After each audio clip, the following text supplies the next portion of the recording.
sure you turn off the music. One up. Ta-da! Hello, Internet. How's it going? You guys get to see my back while I screw this last target into the playfield. This is our obligatory, do the microphones work? Can anybody hear me? I guess actually that really isn't a good question, because if you can't hear me, you would not be able to answer because you would have not heard my question. Can you actually, so where it says audio mixer, will you scroll down to the bottom? I can see if we have levels. And it looks like I have levels, so you guys should be able to hear me. The first person to say, yes, you sound okay, gets a digital high five, which nobody was going to say.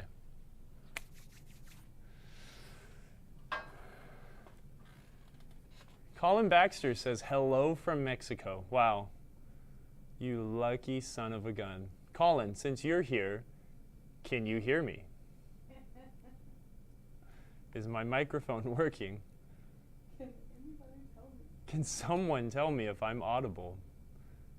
We've had too long of a string of audio actually working on this stream. Yep. Colin can hear me. Okay, fantastic. Hello, Colin. How's your little vacation in Mexico? I feel like I need to ask someone else about their vacation, because I'm going to be going on vacation. Or talk about mine. Oh, look, now everyone says, Hada Joe. Jim on YouTube says yes, and God, I need new glasses. I'm going to make an appointment at the optometrist, like, seriously, next week, because I can't read the chat. Hello from my teacher conference period. Hello, lamb diggity dang dog. Thank you, first-time chatter. Thanks for joining the stream. Or thanks for chatting for the first time on this stream. How's it going, everybody? Cocktail class. Hey. A cocktail class? Wow, yeah. Why are you even here? That sounds like way more fun. That's awesome. Sounds like Colin Baxter's having a good time. He sent me some photos in our Discord group. What's up, everybody? Oh. Emoto would be really furious with me about this camera orientation, but I don't like having my face be front and center on these things. I'll scoot over a little bit. All right. Cool, we're back. We're back for PinTech. We did this last week, too. It just doesn't feel like we did this last week. But I did it on my phone while we were at Pinball Expo. I was at Pinball Expo. It was really cool. I know I couldn't hear anything Emoto was saying, and I don't know if you could hear anything I was saying, because I was just yelling into my phone in a loud expo hall, but that was pretty cool. Not that anyone cares, but I'm going to recite a bit of my vacation now. I went to Chicago. I got to catch up with Wason at Stern, and we went to Jack Danger's super secret hidden studio space, where I got to meet up with George Gomez and Mike Vinacore and Alex Wayna and Taylor Bancroft, a superstar team of Stern folks, and got to check out James Bond. That was super cool. Played that a bit on stream. It was a really, really fun game. And then Pinball Expo. That was great. I got to see all sorts of cool people, cool games. It was a good showing. This was a really good year for Pinball Expo. And if it continues going this way, I think it would be foolish for any of you to miss it. It's definitely worth the trip. Rob Burke brings a huge assortment of his games. A lot of oddball stuff, but there's a great grouping of EMs, a lot of early solid state stuff, late model games. It was a good time. Some notable games. I had a lot of fun playing with my old coworker Crystal. We played Argosy with also good friend of hanging out at pinball shows, Corin Emery, aka Bug. We were playing some weird games. Got to play some Toy Story. I got to meet for the first time fan of the show, good friend of the show, Obi Drunk Kenobi, who now works at Jersey Jack Pinball, which is super cool. I got to meet him in person. Unfortunately, between his work schedule, etc., we didn't get a time to actually sit down and drink beer, but I got to give him a hug and say what's up. Actually, he was on the stream. I remember catching him on camera, so that was cool. Yeah, it was a good time, a great show. I'm trying to think of PG or like G-rated things I can talk about, because there's definitely a lot of like PG-13 and R-rated things involving, you know, drinking and having a good time, but that was definitely done. But great, there was a lot of great games. There was actually like a good amount of community games that came through. I was talking with Mike Hale, who is a great EM tech, about you know, setting up the show, and he said like right at the last minute, a bunch of people brought games into the show. So they were able to pull out a bunch of Rob Burke's games and put those, you know, fan brought games in, and use those as spares for if something were to happen, which is cool. There was a really, really awesome TX sector there that we played a ton. I got to finally catch up with good friends of the show, good friends of everything, Kale and Rachel Bess Hernandez, super, super awesome, nice folks. They used Kale and Rachel used to work at Marco. You might remember them from some of the pinball shows back in the day. But they moved to Rachel's native Arizona, and they own an arcade, Electric Bat Arcade, inside the Yucca Tap Room in Tempe, Arizona. It seems like the coolest place in the entire state. I'm super excited to go visit soon. What else happened there? I mean, there's so many great things to talk about. There's a lot of awesome seminars.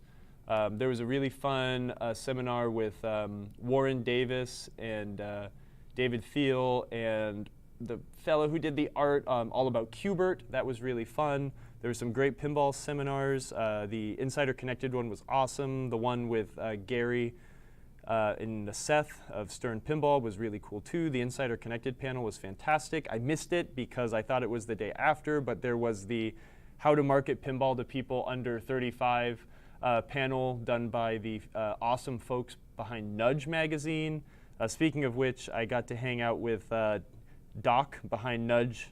He's a super cool dude. That was a lot of fun. Many laughs were had. Yeah, it was a great time.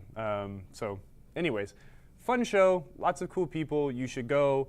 If you've ever wanted to meet any of your heroes behind, you know, behind the game, Pinball Expo is definitely the place to do it. It was pretty cool. You know, all the designers are there, the programmers are there. They're all very willing and happy to talk. I got to sit and talk with Jim Patla, the guy that designed Viking. I actually had Jim signed my Viking flyer, and Kevin O'Connor was there too. I talked to Kevin O'Connor for a minute. He did the art. So I got them both to sign the flyer for that wonderful art package back there. Dragger, thank you for the subscription. 8 months in a row. Thank you very much. Yeah, this is also my favorite part of the week because yes, that means I only have to work one more day, then there's a weekend, but I get to spend almost all day with you guys, so, well, kind of. Thank you. That's awesome. We appreciate that. But yeah, just go to Pinball Expo next year. It's a good time. It's a great time. Oh yeah, Amoto's here. Hi, Amoto. Amoto's sick, so I told her not to be here because I want her to rest so she gets better. She says that Cobra Pin will be here next week. Yep, there's a fella that did an interesting system for making your own homebrew pinball game, so a set of hardware to run a game off of. So there's a few systems out there. You've got the P-Rock system that's been around for a long time. There's the fellows in Washington doing fast pinball, and then there's also another set of architecture, Cobra Pin. And I'm excited to talk to him and get his his takes on how all this goes, what it takes to design hardware. I think that's incredible. Emoto's probably sick of me because she had to be with me for a whole week, 4 or 5 days. So Oh, chat girl is #1. Here, hold on, really quick. Let's get Sarah on the camera because Sarah's here helping me. She helped me set up the cameras and all this stuff while I was just finishing Baywatch. This is Sarah. She's been on the show before, but now you get to see her again in the flesh. Thank you very much, Sarah. I taught Sarah how to kind of run OBS, like the 5-minute spiel. So she's switching cameras and stuff here for the next 50 minutes. So thank you, Sarah. Yes, she is here. APB Enterprises, how's it going, man? Nice to see. Got to hang out with Andrew Barney for a little while this weekend also. Played a little James Bond. Had some drink. I didn't take you up on that whiskey, though, which was a little foolish of me. But anywho. Borg Dog has some Cobra Pin stuff. Excellent.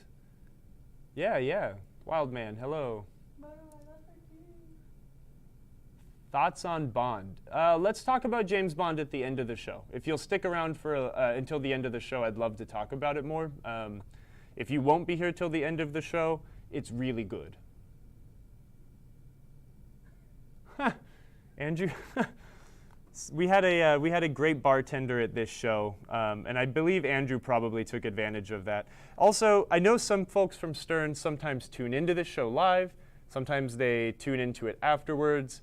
I need to send a thank you email to more people, but absolute bazillion thank yous. I can never thank them enough for all of their generosity between the food, the refreshments, etc., for people that help them at the shows. And also thank you to Zespi for bringing a ton of beer, the famed Zespi behind Logan Arcade. That was great. And the event, let's talk about a couple other things around this. This expo was really cool. They had a pre-party tournament at Interium, a big arcade in Schaumburg. They have a bunch of pinball on one side of the show, and then they also have a bunch of redemption equipment and video games on the other side of the arcade. It was awesome. Stern Pinball brought out James Bond Pro and Premium. They were also parts of the tournament. That was super fun. Then, the first day of Expo, there was another event at Logan Arcade, another bigger tournament where they also brought out another James Bond Pro and Premium, part of the tournament. There's a lot of work that those folks at Stern did, and it's awesome to see other people in that pinball community, allow these things to happen in their spaces. It was super cool. It's definitely an incredible week. So, if you're ever on the fence, you should go. This was a great year. Next year will hopefully be better. And I'll probably be there, so you'll see me again. Anyways, speaking of which, okay, let's go through a few things because I've just been gushing. We're going to work on Baywatch. Sarah, how many weeks is it until we go to Houston? 2, I think. 2 weeks. The Houston Arcade Expo happening in Houston, Texas, if you could not have guessed. I don't remember the name of the hotel, but holy crap. If you are anywhere near Houston and you want to have any semblance of an incredible time, you need to go to this show. It's incredible. The people that put it on are the kindest folks. It's a great time. A lot of games, pinball and video. Sarah's pulling it out. Marriott West Chase. Yeah, oh, that's what it is. The Marriott West Chase. It's about 30 minutes from the airport. It's really not hard to get a ride share or something, but it's incredible. Sarah, me, and Emoto will be there, plus one of our other teammates. I think we're going to have over 20 new Stern games. I think there might be a James Bond. Don't quote me on that, but there could be. I know Mike Vinacore is going to be there, of course, and the marketing man behind at Stern, one of them, Michael Grant. John Borg and Tim Sexton will also be there. The runner, Keith Christensen, a man that I appreciate very much, is a huge Rush fan. So he wanted to have those guys come out because they did Rush. Scott Denisi always comes and does an awesome DJ set. Todd Tuckey's going to be there.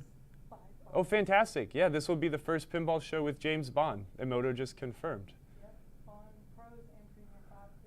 Just read what Emoto's saying. But this show's really fun because it's a mixture between like games, but then at nighttime it is a concert. There are like, I think 5 or 6, there's like 5 musical acts every night. sometimes those musical acts, like it's like 4 artists and then a DJ session from whenever the artists stop until the end. But the DJ sessions are really fun. Generally, the first day it's like post-punk and new wave and industrial music, and then the second day it is the incredible yacht rock party. So it's fantastic. How much do you get paid? I get paid $0 to do anything at Houston, or to promote Houston Arcade Expo. But I tell you what, that is the funnest show in the country. Like overall, just the amount of fun. It's incredible. I talk about it all the time. Just come. It's a really, really fun time because it is half party. You go there for the games, but you continue coming back for the friendly folks and just the incredible time. The fact that there's music and pinball in the same place, live music and pinball, is just my favorite. I mean, MGC does that also. MGC is another great show, but you really, really, really need to go. So, yeah, anyways, I'll stop blabbering now, I suppose. But it's going to be really fun. It's the last show of the year. It's probably the last show I'll ever do because I'm sick of flying and stuff like that. So come, enjoy, have a good time. Yeah. Now, we're going to do some flipper rebuild on Baywatch today. Yeah. A lot of people go to a pinball show for the pinball the first time, but then they come back for friends the next time. But dude, just the music is just incredible. Atari Matt's going to be back. Atari Matt is a dude that has some custom programmed Atari 2600 cartridges that he like swaps out on these Ataris with like a couple effects pedals and makes like this crazy music on the Atari, which is super rad. There's a guy that does some super cool robot music, a la Daft Punk, inspired by Daft Punk, but not the same, which is really fun. What's the band from Atlanta, Sarah? Radio Cult. Radio Cult is there. They do some really fun covers of a bunch of awesome songs from, 80s, 90s, but they also have some great originals. And they let you come and sing with them. Yes, you can come on stage and perform with them. And yes, I can't read your name all the way, but I see Masterson99. Houston Arcade Expo is not the last show of the year. Cincinnati is the technical last show of the year. It is the last show that we will be doing and bringing stuff to. So thank you for the technical correction, because you are right. Hi, Jim Graham. Hello. So anyways, yeah, I'm really stoked for that. And then I'm really excited to not leave my house for the next 3 months. So anyways, let's get to work. We're going to do a flipper rebuild on the bottom flippers of Baywatch. I'm pretty sure I put all the targets in. What else do I have? There's a solder blob. Yes, if you are an Ohio person, I'm sure Cincinnati is a great time. I've never been to Ohio. Or that show. One day, I'd like to go to that show one day. Let's see, what do we have going on with Baywatch? I feel like these are still too big, but they go on so easy. But that one's too big. It's like misshapen. Yeah. I'll have to see what I did. I found that the 5/16 rings are are really difficult to get on these weird Sega lane dividers. So I've been kind of screwing about, seeing what I can do. The problem is that these are like super unobtainium, and I don't want to force these rings on to break them. So flipper rebuilds are fun. Flipper rebuilds are fun. Flipper rebuilds are like the one thing that you can do to a game that generally has like 100% positive return on the work you spent doing. And the fun thing is a lot of the time, especially if it's a home game, right? Like you need to do a flipper rebuild one time, and you generally won't have to do one again on a home game. They just never get played as much. Says, thanks for labeling kits left and right. Hey, the Pinball Palace. Howdy. Where did it say that? It says thanks for labeling the kits left and right. That's awesome. Yeah, we try to make it easy. Actually, hey, let's go over. I'll muck with these. Actually, I'm thinking, can you make the main camera the one that I think it says Razor B? So in the center, switch it to Razor B. So yeah, so turn off those two above it. that, and like that. And then switch the view on the center, or the top right, to just something else.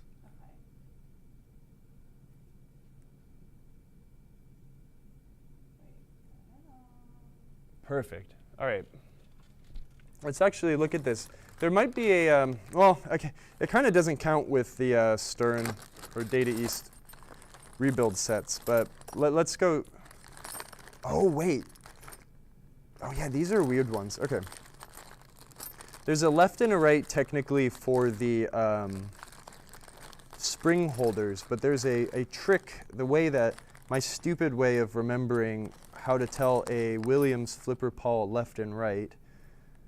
And since these are pre-assembled, it kind of breaks my rule. I'll try to explain what I wanted to talk about, but sometimes what I'll do is I'll flip these over and change them. So the way these Data East ones work, and these are also very similar to the current model Stern, these big bricks. But we have one side of it that is naked, and the other side is threaded. So when this bolt goes through and you tighten it down, it pulls this open slot together. Generally, what I will try to do is I'll flip these. I think they're always assembled the same way. Yes. This isn't that important, but as a rule of thumb, when I'm working on games, you always want to try to have a piece of hardware that takes a longer tool to be exposed. And in this case, you have your Allen head cap screw. The way these work, you've got left and rights. This bracket is the spring holder. This will go on one side, and that kind of dictates which way is left or right. But you also have an actuator for the end of stroke switch, which is really clever and simple. But you just use a really long screw, and then this little cap goes on it, and then the screw with the cap on it actuates the end of stroke switch. But I like to try to make these a left and a right. And what I mean by that is I will hold you'll take the plunger and link and hold it in place, and then just turn this 180 degrees. And what that allows you to do is to have the threaded side, which needs to actuate the end of stroke switch, right, which is the thing that dictates left or right. But it'll make it so if anything ever catastrophically went super wrong, you can disassemble the plunger and link from the actual crank piece itself. So what I'm getting at, this long, stupid explanation that might not be understandable until you actually look at the flippers. Look, if this is the playfield, my hand is the playfield, and this Allen cap screw is facing the playfield, there is absolutely zero way you can access that piece of hardware minus maybe a pair of vice grips. So what I like to do is always have this facing down towards the bottom of the cabinet. And then what you can do is, if this is facing towards the cabinet and you ever need to disassemble it, the Allen key goes here, and you can easily slip on a combo wrench on the other side of this while it's facing the flipper base plate, which would be my hand, and that works. I'll show you in a second. What I will do right now, I think, is just turn one around, and then you'll see what I mean. I didn't bring my parts today because I barely rolled out of bed conscious because I'm exhausted. And that's actually basically my only excuse. I'm just lazy. Sorry, everybody. What's that? The little one's not focusing too much. It focuses too much. That's why Emoto's always there, like, keeping it solidly focused. Kyle, did you see the machined aluminum flipper bats that were for sale at Expo? No, I did not see them, but I think I've seen them on the internet. It's a neat idea. I've heard a lot of people say that they're the best thing since sliced bread, and I know that someone asked me about them on my show, and I said, I don't understand why, but I've also never used them, so I'm not going to give an opinion. I still kind of don't get it, but a lot of people say that they're freaking awesome, so I reserve my my judgment. Okay, so now these are on opposite of each other, so that's cool. Anyways, I guess let's just go into the flipper rebuild thing. Let's see what we've got. And I've got a lot of parts here. Sarah saved my butt and brought me the last couple extra parts I think I might need to do this job. And we'll hopefully finish Baywatch up one day if I ever get Baywatch ramp decals. Yeah, so let's put the one on the stand on main screen. And you can put the Sony one on my butt while I'm standing here.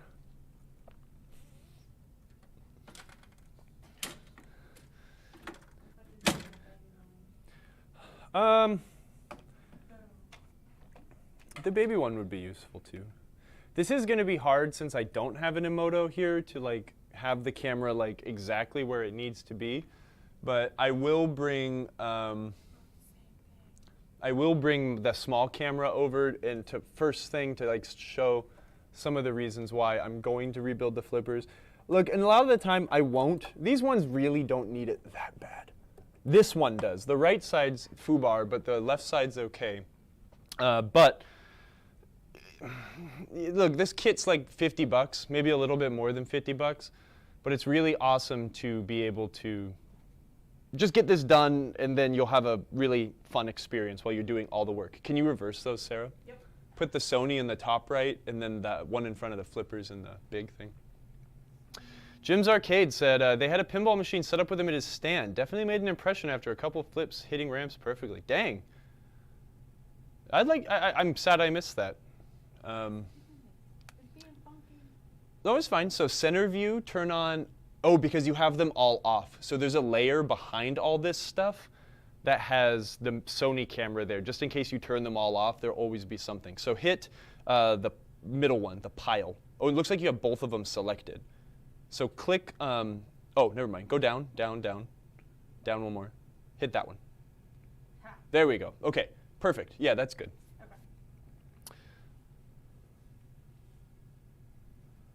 All right, let's give this a shot. I guess if I was like really clever, I could try to put this tripod in the middle of the game. Actually, I just gave myself an idea. Let's just try it. I might be able to work on it. To be honest, I might take the playfield supports out, and then we could work on it a little easier, but let's see. You might want to switch to another camera so I don't give everyone like motion sickness while I'm trying to do this. Sorry, I know we just got it in there all perfect and stuff, but I'm not in the business of making people sick. Actually, that's pretty rad, actually, I think. Can you put that back up? Yep. Check that out. Yeah, not bad. Okay. I'm gonna yank. Too much work. We'll be here. Nah, I think this is better. This will work just fine. I should have thought about that before we were doing this, but I think this will give a good view. Really quick, I'm gonna grab my nut driver and I'm gonna yank the playfield support bars off just for visibility. This really does this. You could probably do this flipper rebuild without taking these off, but let's yank them. Oh, hey, all of the seminars were recorded at Pinball Expo this year. I think on the Pinball News YouTube channel, they're all available. They're all worth watching for their own reasons. But I tell you what, one of the best ones was the panel of Gary Stern and Seth Davis doing their We're the Bosses of Stern Pinball, like here's what we're talking about panel. It was awesome. At the end of that, Ray Tanzer was initiated into the Pinball Expo Hall of Fame. And that was an incredible presentation. It was really funny.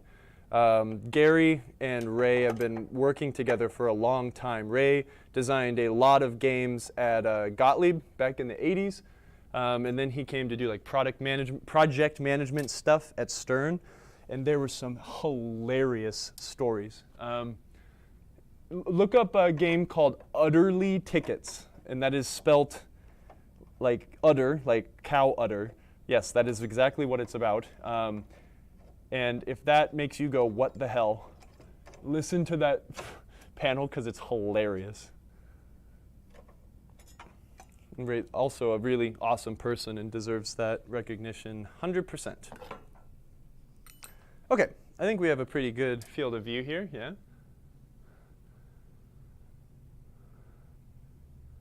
The seminar videos, I think, are on the Pinball News YouTube channel. Can you look up on your phone, maybe, just so my computer doesn't do anything weird?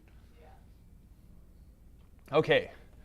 The Data East Flipper. It is a very odd beast. They work really well, but a lot of people never...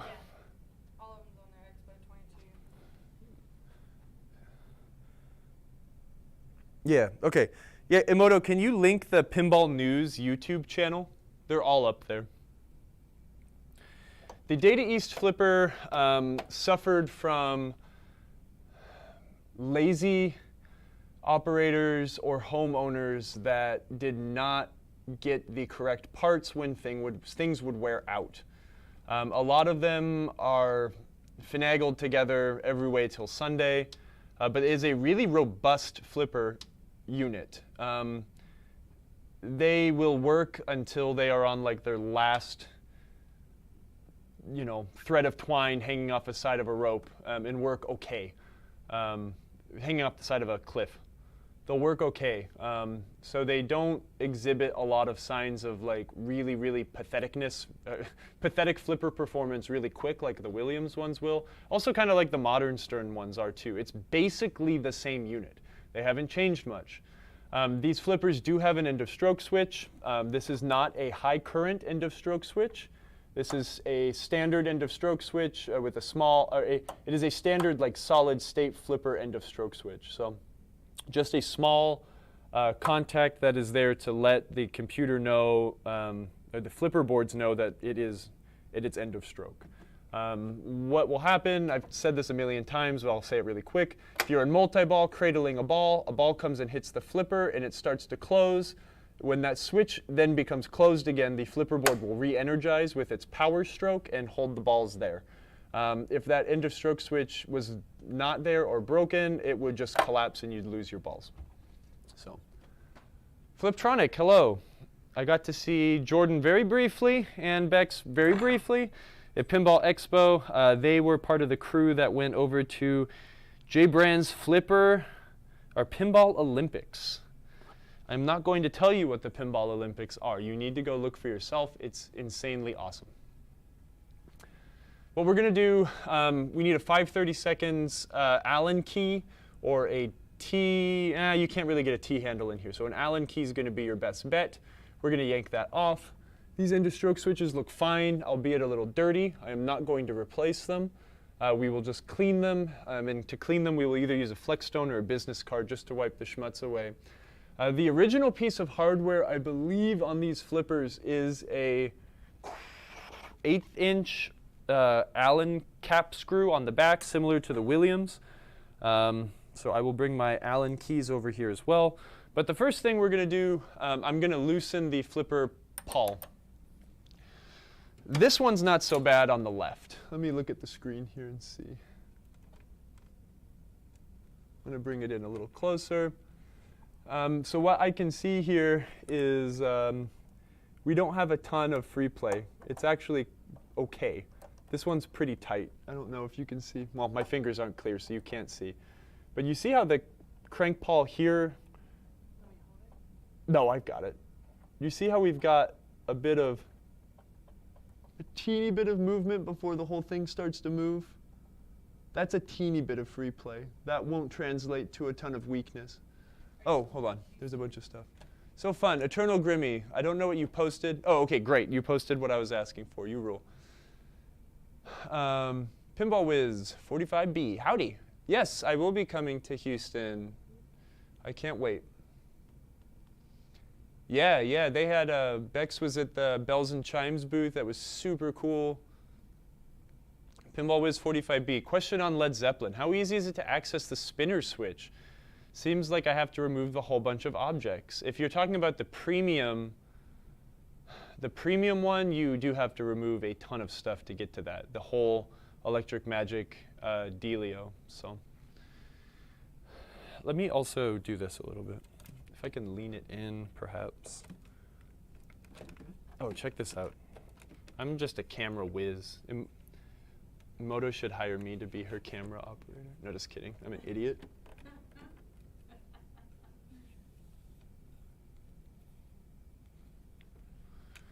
Let's look at this one to check the end play here.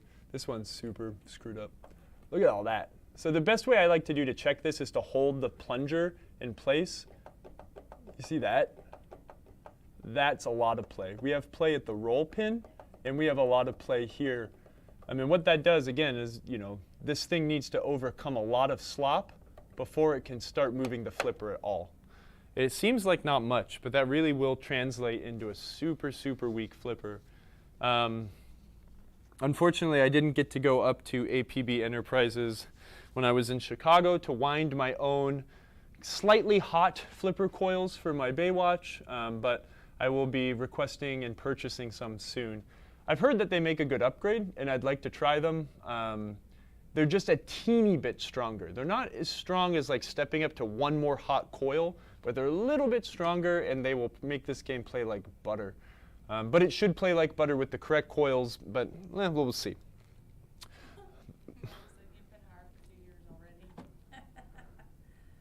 Who?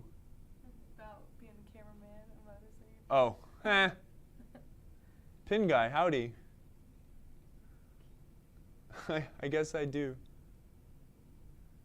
Yes, I saw Rilla Pinball very, very, very briefly. I saw a couple of y'all very, very briefly at Expo, and it just blows me away that you guys even want to say hi, talk to me. But I appreciate all of you very much. Thank you for saying hello. And I even took a selfie with somebody, which made me chuckle. What I like to do is I like to remove the flipper bat first. Let's just get that out of the way. Oh, I'm not even showing you what I'm doing. We're going to work on this one first. So we're going to loosen the pawl, yank the flipper bat out, and we will be replacing our old crusty Sonic the Hedgehog flipper bat with a brand new one. So we could put this in the archives, the funny art wall that will exist one day. Now we're going to remove the coil stop so we can get the rest of this out of the way. This is a big fat Allen key. I don't remember what size it is. It might be a 3/16. I'm going to grab that one and give it a shot really quick. I was correct.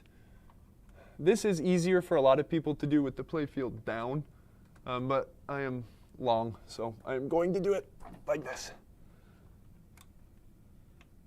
This is I believe this is a 1/4-20 thread on this screw. They're really, really heavy duty. Williams, I think, used a 1032, which is also heavy duty, but the 1/4-inch ones are really, really beefy. They don't shear, if ever. That's one thing that the Data East games did really offer, was a lot of lower maintenance. It's interesting talking to some of the folks that did work at Data East when I was there at Pinball Expo, and just confirming the truth. Most Data East games that were produced did go to Europe. It was really difficult for them to sell games in America, partly because of Williams really having a clampdown on the market, which involved, it involved a clause that said if you were a Williams pinball dealer, you weren't allowed to sell any other manufacturer's games. So it was hard to find domestic suppliers. Don't mangle your springs. Try to be gentle about it.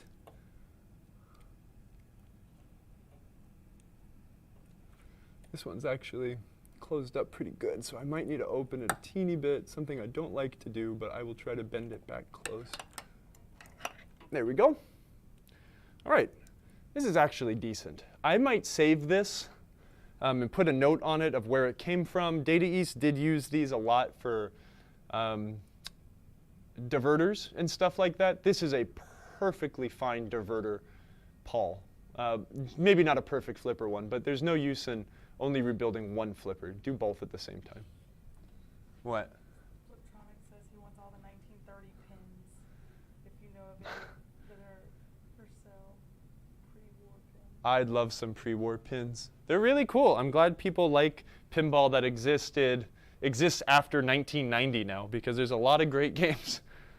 A lot of people still frown on EMs. I mean, I was joking, he was joking about it, but when I was hanging out with Corwin, can we put that camera on the main now, since I'm going to be at the bench for just a second? He's like, I always love coming to Expo, or I've always liked coming to these things and playing pinball with Kyle, because he always wants to play some weird old game I've never heard of before. And I was like, yeah, man, there's a lot of cool pinball out there from way back in the day, you know?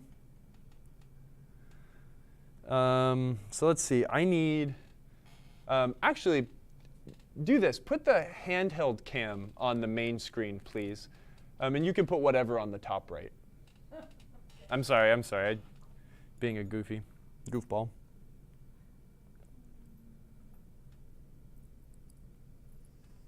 Okay. So let's see, we need this one. No, we don't need this one. We need this one. Okay. So here's what we did. I took this flipper out, and I want to make these cranks match.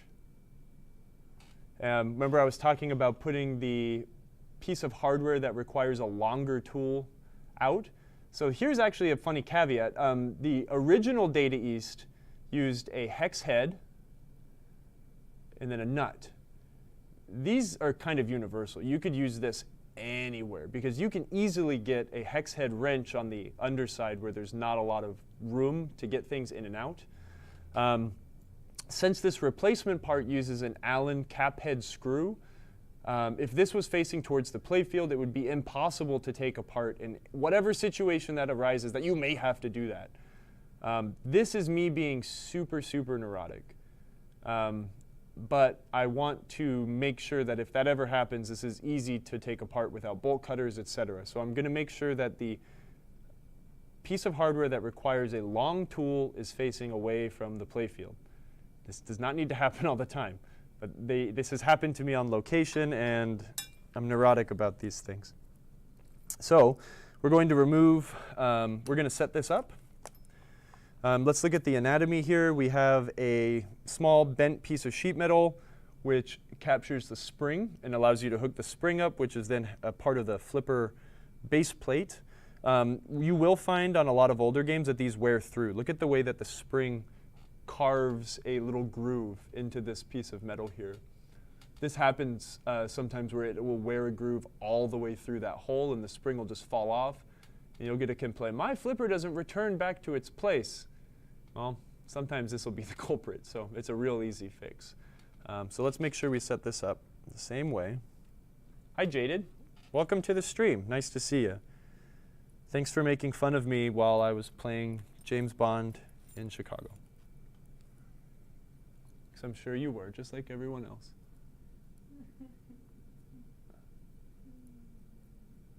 Working on EM's more satisfying than working on moderns. I kind of feel the same way. When you're working on an EM, every single thing you do has a net positive or negative effect on the outcome of the game. So.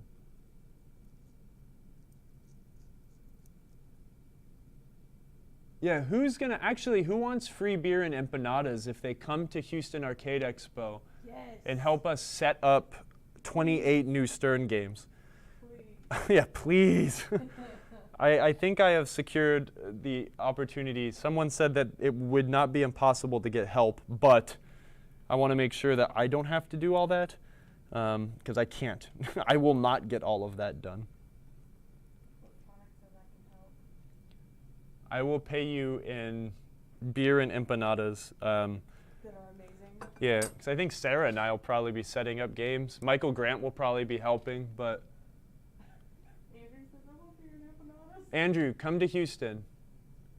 Emoto, pay for Andrew to come to Houston. Oh, you're bringing TNA? Are you going to bring Oops All Power Balls again? Okay, so I have this cloned with the new piece. I have it set up the same way. I like to work one at a time, so let's bring some of these new parts over. I'm going to bring the coil stop. I'm going to bring this wave washer, which helps the flipper the coil not move around a lot. I can't, I tried. If Marco flies me down and puts me up, I'll work for free all weekend. Emoto, help. Tron sold a while, but I can oops all Powerball DNA. Okay, good. Let's use some new hardware. I'm going to use new coil stop screws and their associated wave washers here. I'm going to definitely put new coil sleeves in. The springs felt pretty good and didn't look mangled, so I will be leaving the springs to add those to my parts bin. And look at this unique end of stroke switch as well. Actually, wait, are these wrong? Huh, let's look. Anyways, I'm going to bring these parts over really quick, and let's see if we can rebuild the flipper. It is kind of neat that you can actually use like one tool, 2 tools to do all of this. Yeah, if you want to pop the pile cam on. Great. This one's pretty worn out. Here, let's look at this. This is the old coil stop. You see that indentation in it? The crater of the flipper plunger. Nailing it 10 million times. Holy crap. It's really old.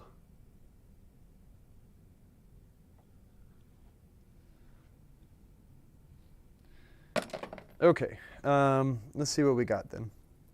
Oh, one thing I will need, I'm going to try not to schmutz them up too much, is we're going to put a new Sonic in. Definitely like to have the flipper in there to kind of give something for the flipper pawl and plunger to hold onto. Where's the old one? Which way does Sonic go? Oh, well, yeah, that's actually easy to figure out. This way. We don't want any upside down Sonics. So,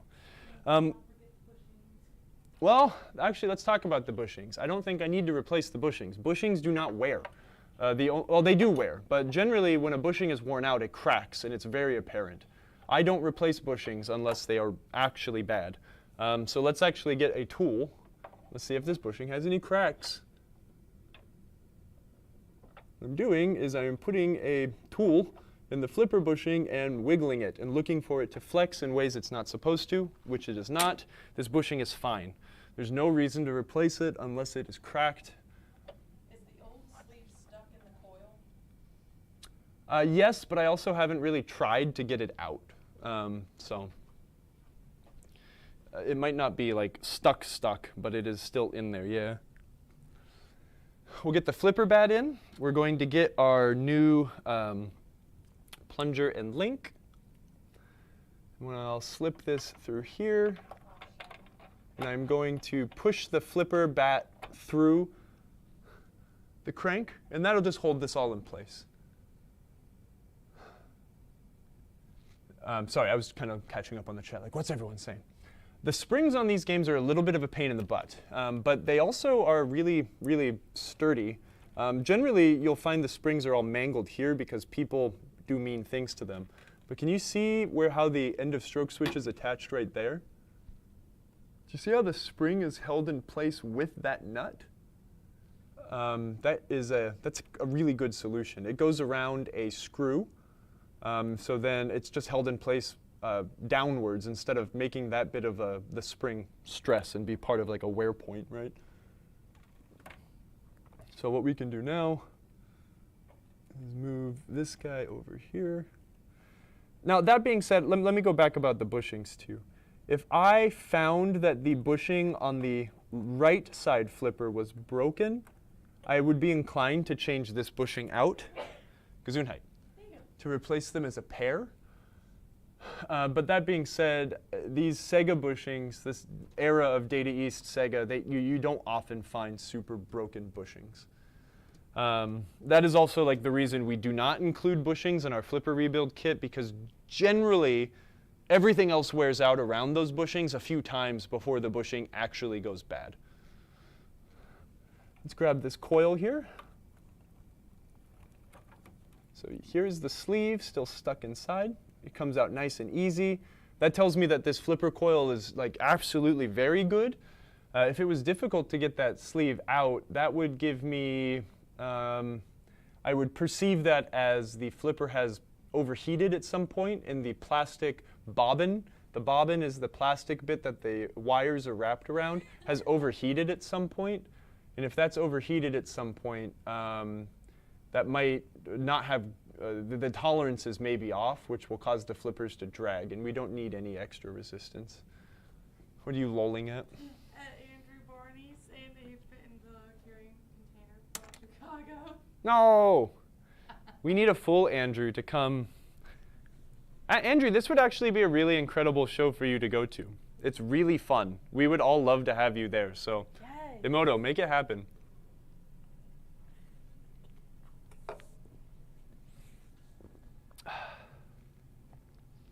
Okay, I'm going to get the new coil sleeve.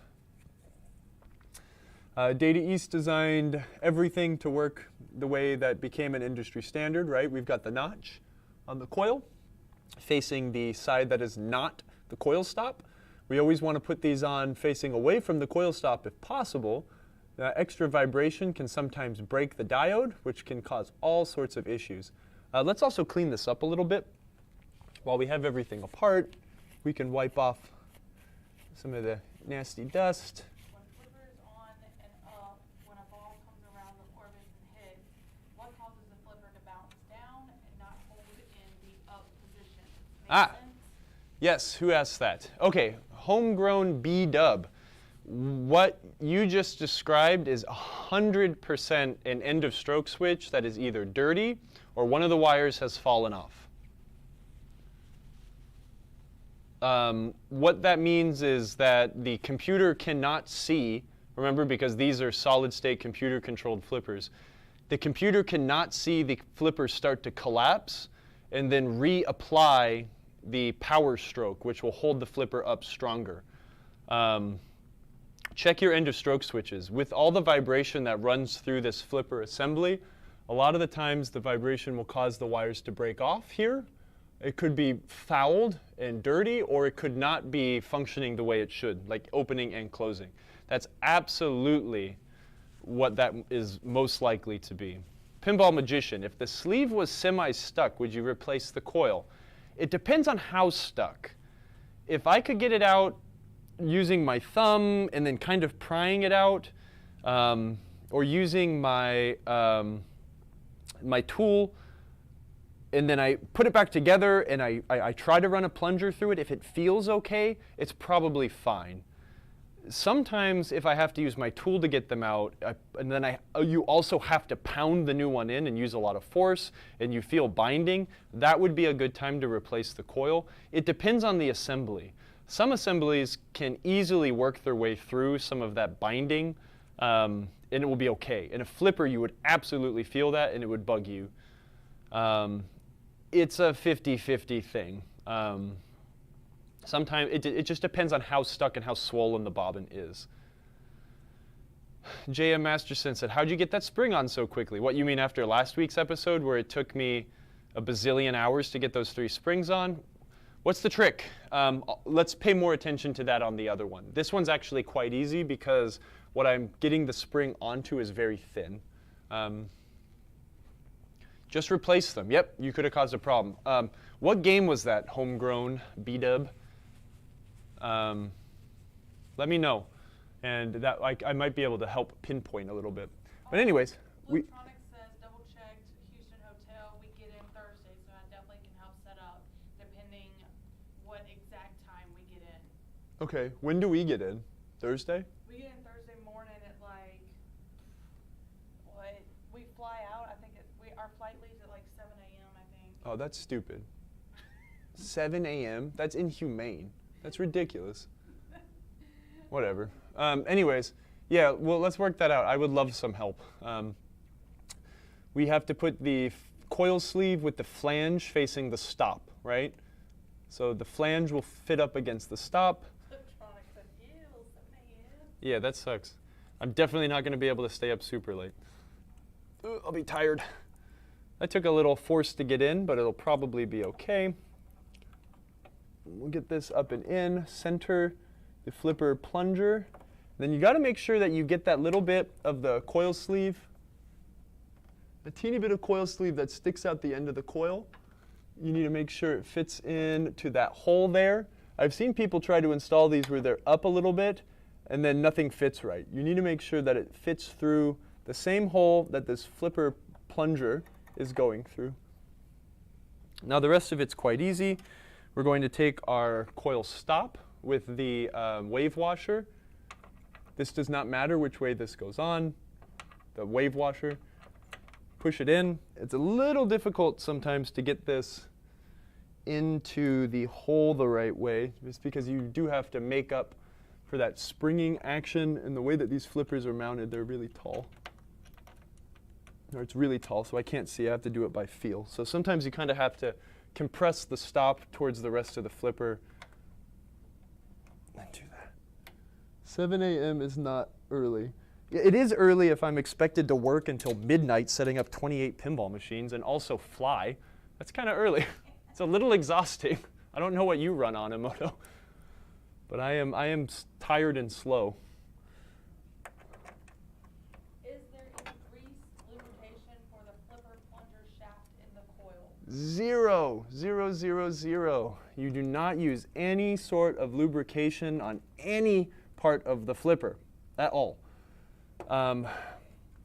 It is designed to run dry, and not only that, well, the one reason you don't want to use any sort of lubrication, I need a stool just so I can see I'm doing this right. Flipper mechanisms make a lot of dust. The action of the plunger ramming the stop over and over and over and over and over and over and over again 10 billion times creates dust. Dust in anything sticky, like an oil or a grease, turns into an awful sludgy compound that is just, it just ruins everything. These are designed to work dry. If it does not work dry, you have a problem.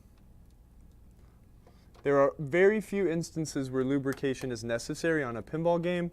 Most of those instances exist in electromechanical games or pivots. I would recommend putting oil here. On the pivot. I want some Emoto show energy also. Nah, we be banging shit out. Seriously. Who's selling the show pins, Marcos or joysticks? Joysticks will be providing the game. Well, it's a partnership, but Joysticks will be working that. Do you degrease for new ones like brake rotors? Do you degrease?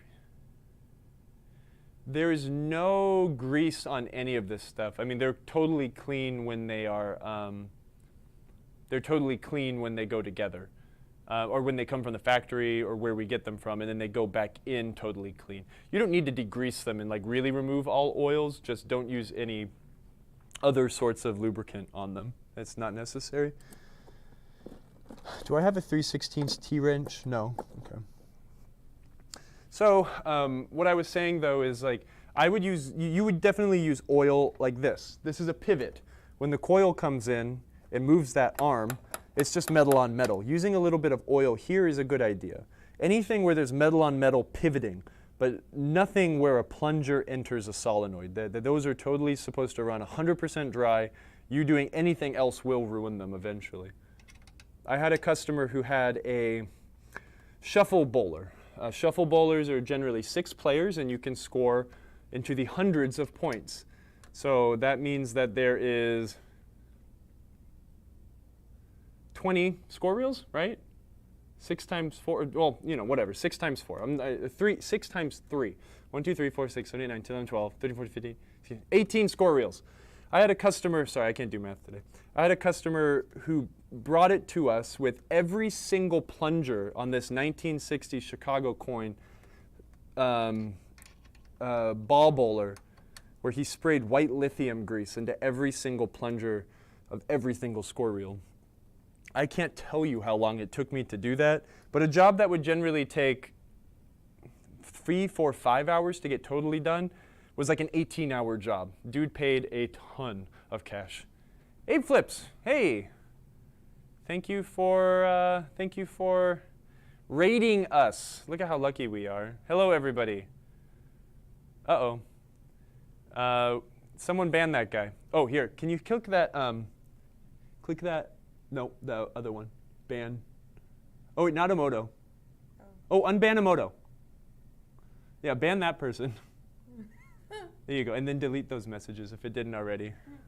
Sorry, Emoto, we didn't mean to ban you. Wait, is she unbanned? Wait. Unban Emoto Arcade, ban the sex bot. Scroll up. Okay, there it is. I definitely don't want Vert Girls Chat from sexchat69.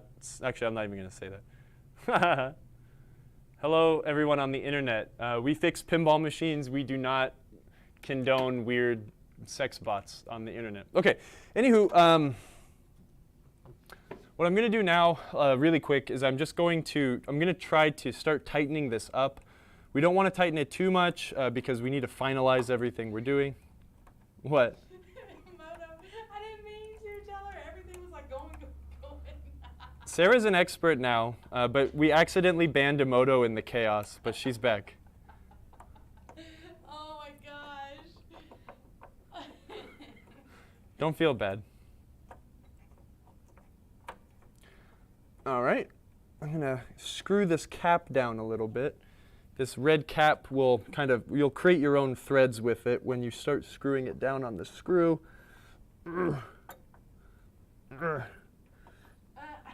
Okay. Oh my gosh. We're gonna. Boob watch. Too much with the clicking. Boob watch. Over Emoto, I understand. Oh no, we love you, Emoto. Oh my God.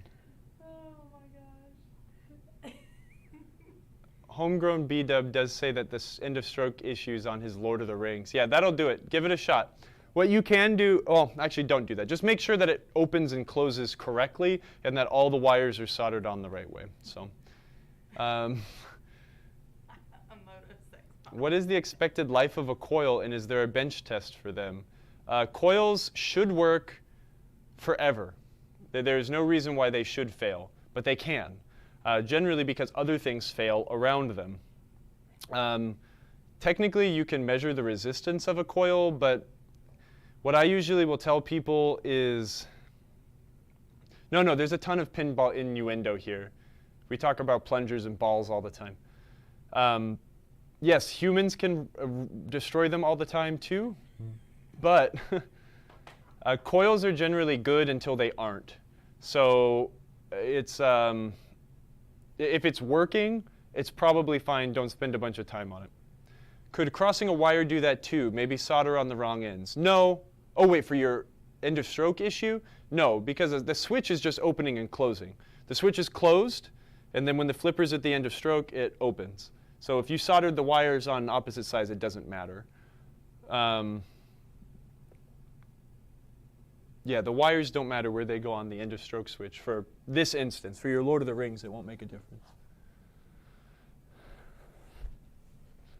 You should be able to see it open and close in switch test also.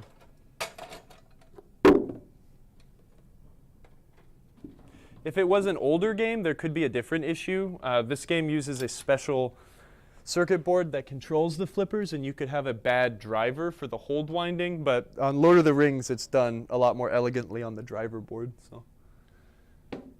So there we have one flipper. I haven't tightened all this down yet because I want to get them all together and then double check. I've adjusted it for end play, but we need to set the flipper tip in the correct area before we really tighten it down. But let's do the other side first. Generally, I like to consider that the clean part of the job. So keep our hands dirty while we're doing this, and then we can clean them and then do some of the rest of the dirty work. So let me move this. I feel bad for accidentally banning Emoto, sort of. I heard you. I'm texting her now. Well, hey, it's not your fault.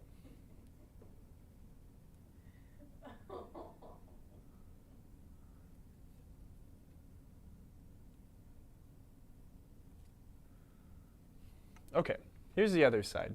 Let's do the same exact thing. Loosen the coil. I'm sorry, loosen the flipper pawl, remove the spring, take the coil stop off, remove the spring, make sure that our one on the bench matches where we can get, actually hold on, let's bring up this point because now you guys can visualize it, right? If anything goofy ever happened here, something awful, I can stick my Allen wrench here, my open-ended wrench on the other side, and remove the plunger from this. If this was on the other side, it's inaccessible. So it's just being a weirdo OCD person like I am. I think that's why you guys come here. It's all good, I'm still here. I was being for like half a second. I knew what was happening. Does anybody know the history behind the Data East solid-state flipper board? It's hilarious. Actually, I'm not going to say it because part of the acronym that TYFFASI flipper boards involves a swear word that I'm not allowed to say according to Emoto. So. Oh wait, how does Moto get a sword back? Did we remove her like moderator status? I don't know. Because now she's got a crown.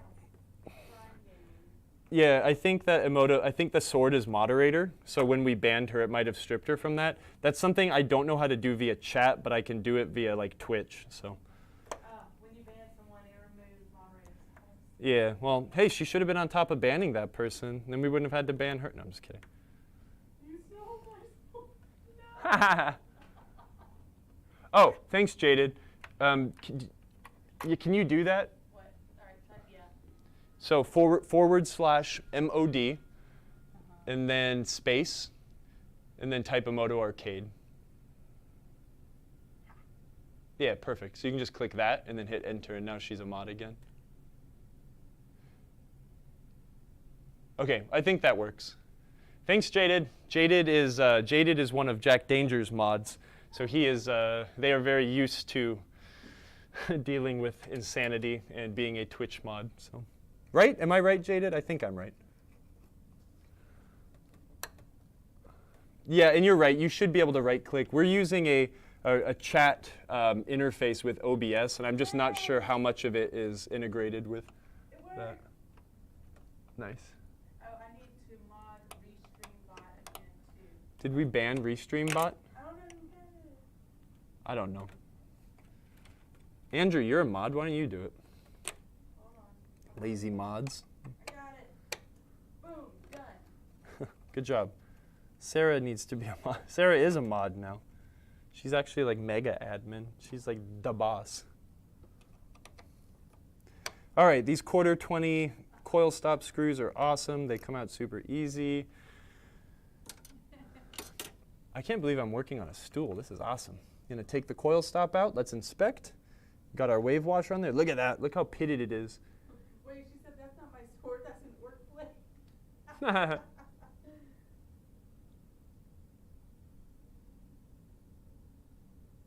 the sting? See that? That's effed up. Yeah, that's pretty, That's bad. That ain't good. OK, take the coil off. Get it up and out of the way. This is off. Is Gordon Sumner going to help? Who's Gordon Sumner? That's a very South Carolina sounding name.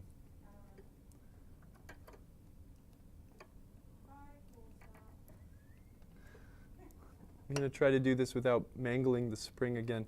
Look, the spring goes in a direction like this, right? So when I'm trying to remove springs, I'm trying to use what little bit of gap I have without opening the gap as much as I can. So I'm going to try to get some lack of tension and actually, a tool might work okay here. David said I'm the oldest of Jack Danger's mods, by the way. That's right. I've been there since it started. OG. I'm going to try to just open up that just a teeny bit by rotating the screwdriver, just like that. And there it goes, super easy. Let's look at that one. Wow. Oh man, that one's gnarly. Okay, handy cam on, please. Put the handheld camera on the main stage. Yes. Please. And thank you. And we are killing the pile. Yeah, perfect.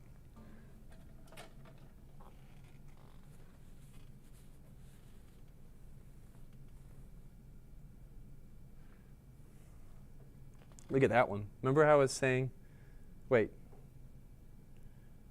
what the hell? No, look at this one.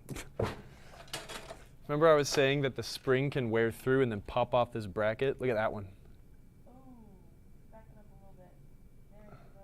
Right there. Let me turn off the light. Might focus a little better. Can you see that deep groove right there? Or just me? One says fine here. Refresh. Okay. It's not a. Ooh, look at that. So yeah, this one's bad. It's worn almost halfway through the thickness of this bracket.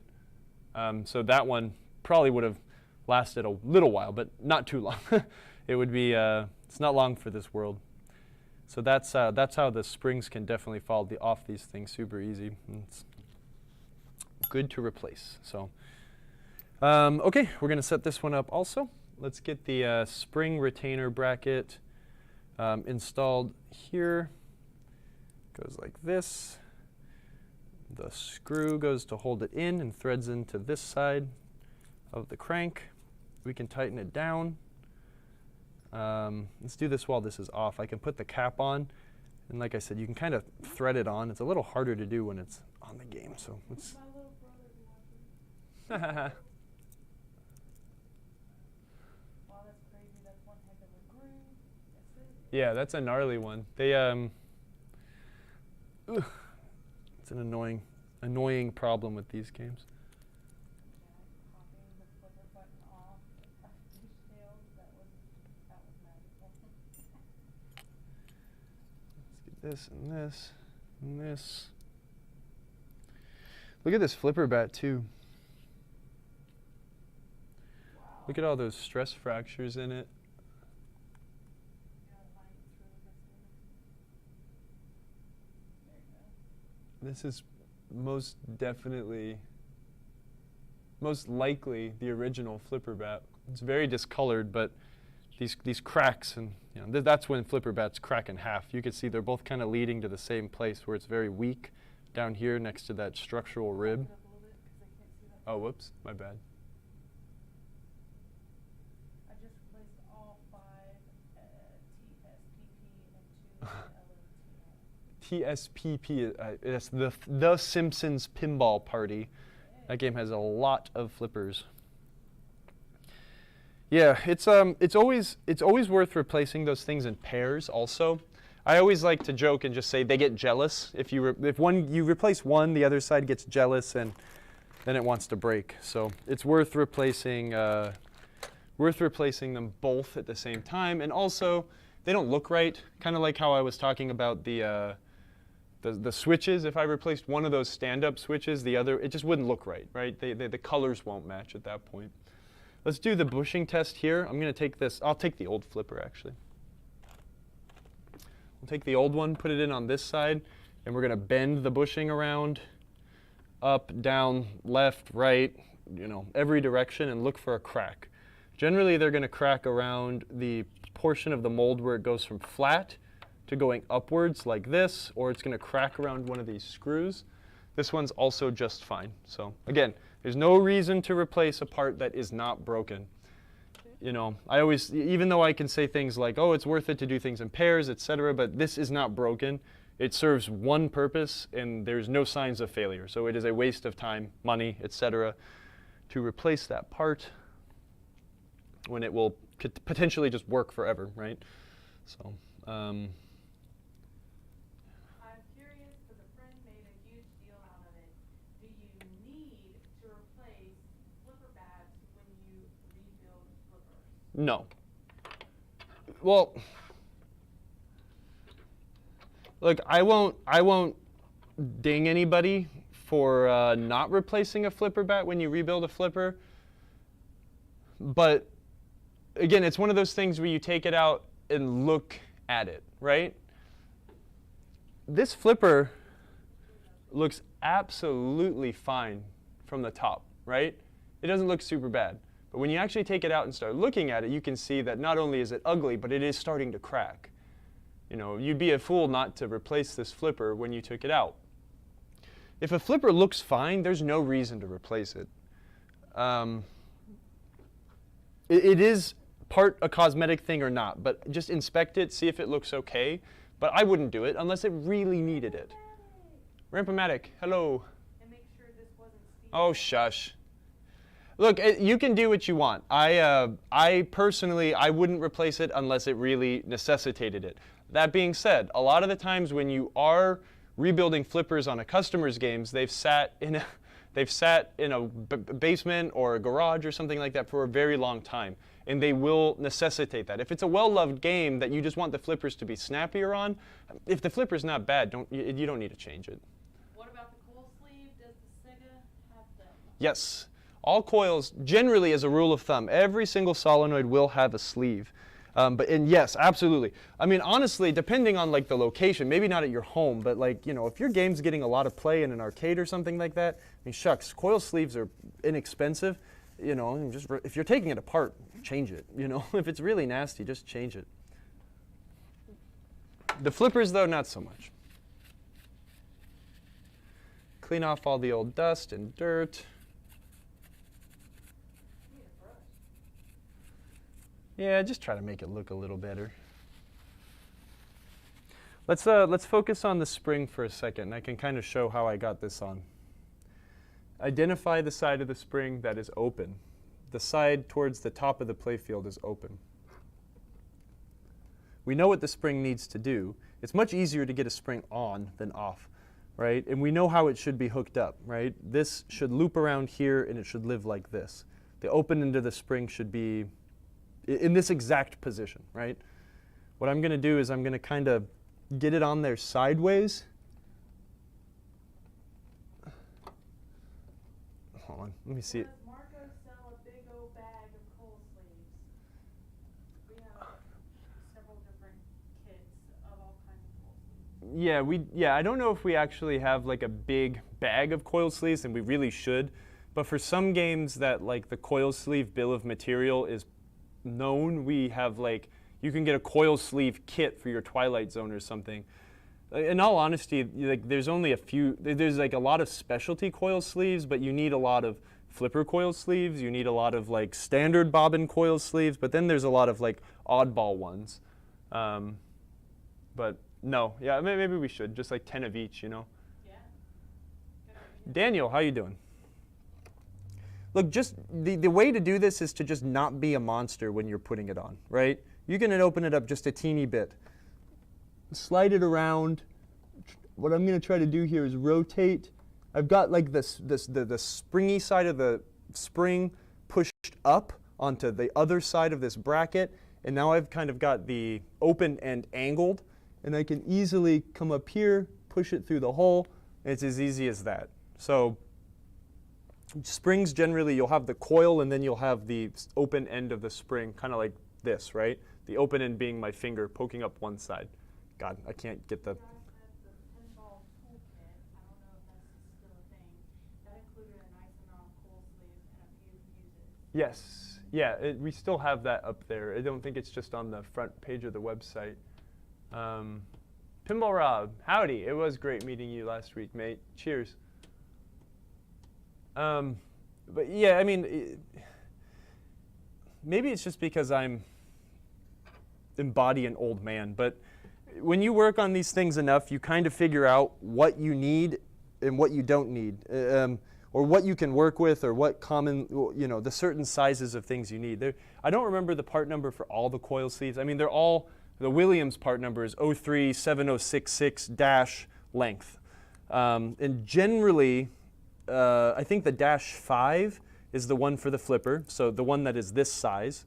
And then there's a couple of them that are shorter for the smaller bobbin coils. Generally, those are the ones you need more often than not.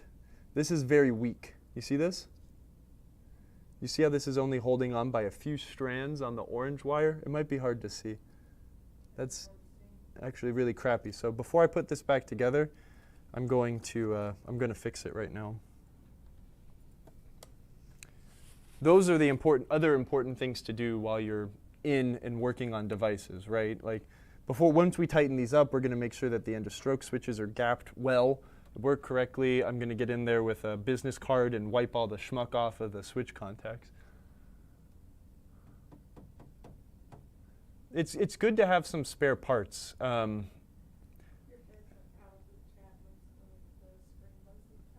yeah, that's fine. Okay, I got it on Black Friday last year. Huh. And I know it was a special thing put together just for Black Friday. I never saw it again afterwards. I think we promoted it a lot on Black Friday, but to be honest, I don't remember. Wait, these are different. Hey, can someone go into the Baywatch manual and tell me if these even have the correct coils?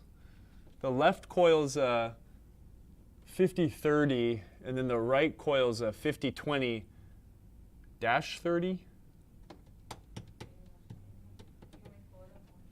I'll make these guys do it. Oh, listen to Andrew Barney because he makes coils. 037066-5 is the common large flipper sleeve. 037066 is the short common one used in just about everything. If you needed coil sleeves to order to just like have on hand, those two will do you very well. If you ever ran into something a little goofy, you could always take the long one and cut it down a little bit to make it the correct length. But then you have what I would call like a bell sleeve, one that has a flange and it's there's a little bit on the other side.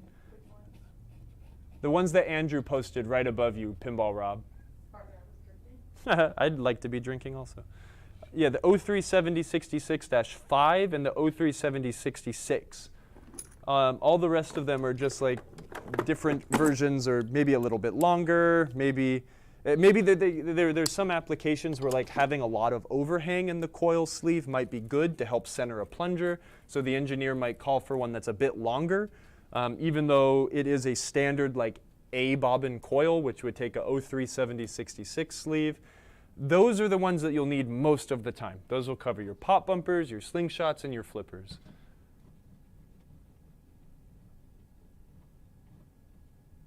Yeah. What was I doing? Oh, fixing the orange wire. Oh yeah, someone on the internet will do it for me, just because generally they're very kind. But someone go to IPDB for me and check the right and left flipper coil part numbers and tell me if mine are right or not. Because if not, I might just unsolder this and not solder it back in, and ask APB Enterprises to sell me some hot rod coils.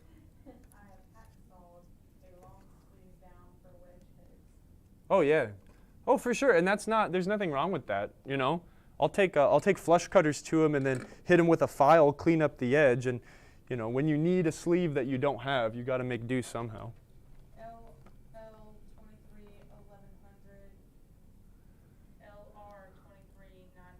So what are those in stern and knees? Because these ones don't have, I don't remember which one's which, but it looks like the lower left and the lower right are different, so I'm pretty sure we're good here.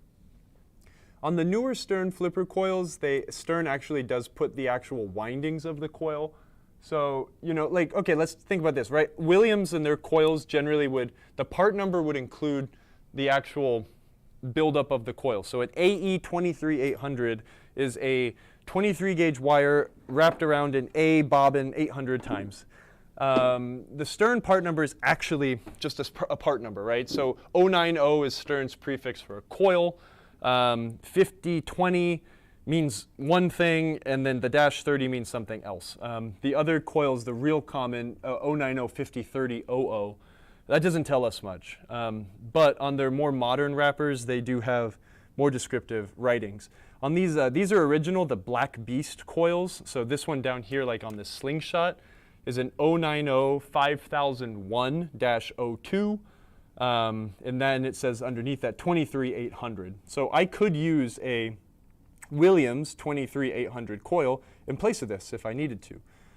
They are equivalent. And on our website, we've started to simplify some of that stuff a little bit by sometimes eliminating the Stern part number as the orderable part, where it is in the description as it is equivalent to this sort of a dealio. It just makes our stocking a lot easier instead of carrying a ton of the same parts, if that makes sense. Actually, Sarah did a lot of that. Thank you, Sarah. You're welcome. And Andrew. Yeah, well, he gets all the credit, all the time. You get credit this time. Tinning the wire here.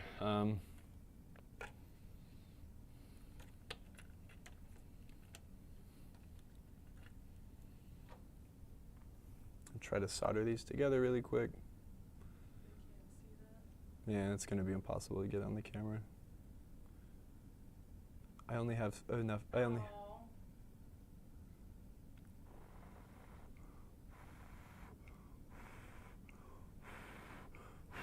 was just a weak connection. I think that's one thing that makes like that's one thing that kind of sets like a good technician apart from just a average technician is like not trying to toot my own horn, but like finding those sorts of things and repairing them instead of putting it back and then having it fail a little, like a couple months down the line or a couple weeks down the line, right?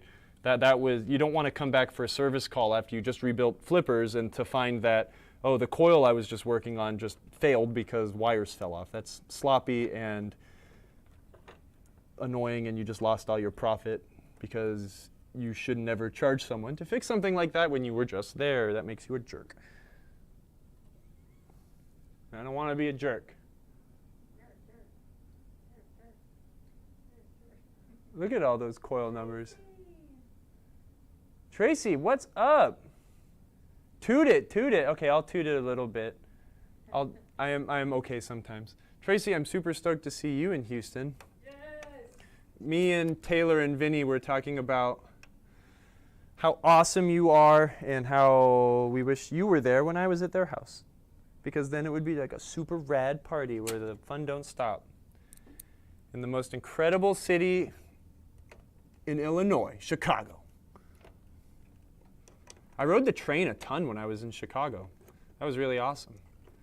It's so convenient to live somewhere where you have like actual public transportation and you don't have to drive your dang car everywhere.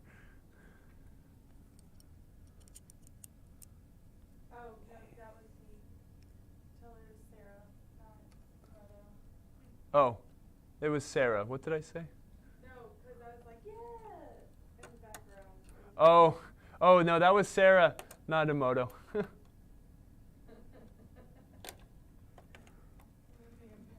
think it's like, what? Broke the embedded chat down? What? Okay, trying to get this in here.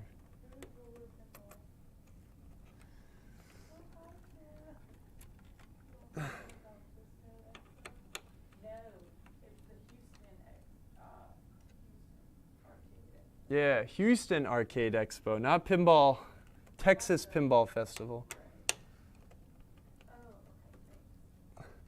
Two great shows, though. Okay, you can't see through my hands, but I am tightening these coil stop screws. I'm going to tighten them like this, and then I'm going to get the angled end of the wrench onto these coil stops to give them a good, snug pull. We want these things to be real tight. Not tight enough to break them, but we want them to be super duper tight so they don't back out. You should have wave washers on them. Our kit includes wave washers, but sometimes they aren't there.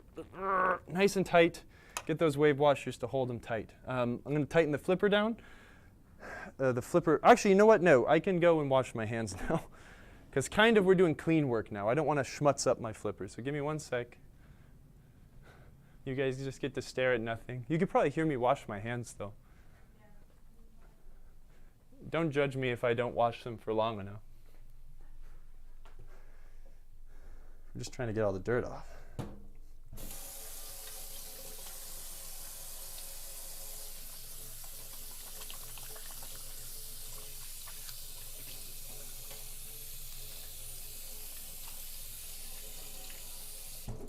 All right. Those are some clean hands. Let's grab a paper towel. David said, I don't hear soap. I totally used soap, trust me. Sweet, okay. That's pretty good. Let's tighten that flipper down. And then I guess I haven't actually judged if these upper flippers need it. The upper flippers on Baywatch are actually kind of important. That one's pretty good. No, it's fine. I'm just going to judge them on my own. The ramp shots are kind of crucial in this game, but okay, that one's actually pretty bad. So I'm going to take the old crank and link from up here and install it on this flipper here. Is that the shark flipper? Actually, I might not need to. The shark flipper literally goes across the playfield, and it doesn't go for a ramp. The upper left flipper is crucial to hit a ramp, and that one needs to be nice and tight. Tracy says, so is this a flipper repair? Was it coal spin? I've never repaired. This is a flipper rebuild. So we had some just slightly worn out flipper components, and now we are replacing them with new ones. So when Baywatch is all done, we'll have some real tight, strong, snappy flippers. And David says, well, apparently poles last forever. They last forever until they don't, until they melt and catch on fire. That's when they stop working. I'm going to set the flipper end play a little bit here too. So what I like to do is we're going to push, I have my hand on the flipper bat on the playfield side.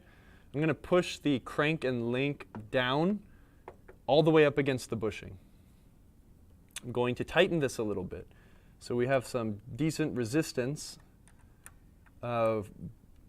versus the crank block and the actual flipper bat. Not too much though. So I'll show you what we're going to do here. There's two ways to do this. Our flipper rebuild sets come with, where is that thing? Our flipper rebuild sets come with these flipper gauges. It's like this is designed to be put in between the crank and the flipper bushing, and that sets the end play correctly. Use this. Figure out what it's supposed to feel like. Keep it in your toolbox. But once you get a feel for it, you don't need to pull this out every time. Now that it's tight, what I can do is I can hold the flipper crank like this. What I'm going to do is I'm going to rotate the flipper bat on the playfield side and kind of pull it towards the back glass and yank it up and out. The camera's never going to show that, but I swear that I am twisting it and pulling it up a little bit. And now we're left with some end play. End play, not end play, but what we're doing is we're creating a gap between the crank and the end of the bushing. We don't want the crank and the bushing being right on top of each other because that creates a ton of friction. Remember, this is tightened down really tight. The flipper is going to kind of bottom out. It'll rest where it needs to. And gravity is going to hold it down towards the playfield, which will hold this away from the bushing. But we need to create that space. This is a little too much. Too much is generally better than too little, but sometimes too much can also cause a flipper to bind. That gauge, if you don't have that gauge, or you know, it's like, oh man, like I kind of want to fix this on my game, but I don't have that part. I don't want to buy it from Marco right now. It's about the width of a credit card. So. My rebuild sets didn't come with those, or the curved washers had to buy separate. Which rebuild set was it? Homegrown B-dub. Was it for your modern Stern games? I'll fix that. I'll make sure that they get tossed into the modern Stern rebuild sets too. The wave washers are important, but they're not like mission critical. They can also really reduce the amount of buzzing you get on on flippers that can be a little buzzy. Let's do this. Can you put the handheld camera on the big screen, Sarah? Are you sure you want to still be here? It's 4:30. Okay. All right, check this out. The wrong stops too. Can you email us so I can fix that? That is not right, and that's bad. I want to see what happened. I'm going to try to make this work, but I'm holding things precariously. So at the tips of the flippers, you can kind of see them. I can't point at them, but there are roll pins. Those roll pins are in the playfield to help the people in the factory align the flippers and then they pound them into the playfield. On these modern Stern games, the tip of the flipper bat, or this isn't modern, it's not a Stern game.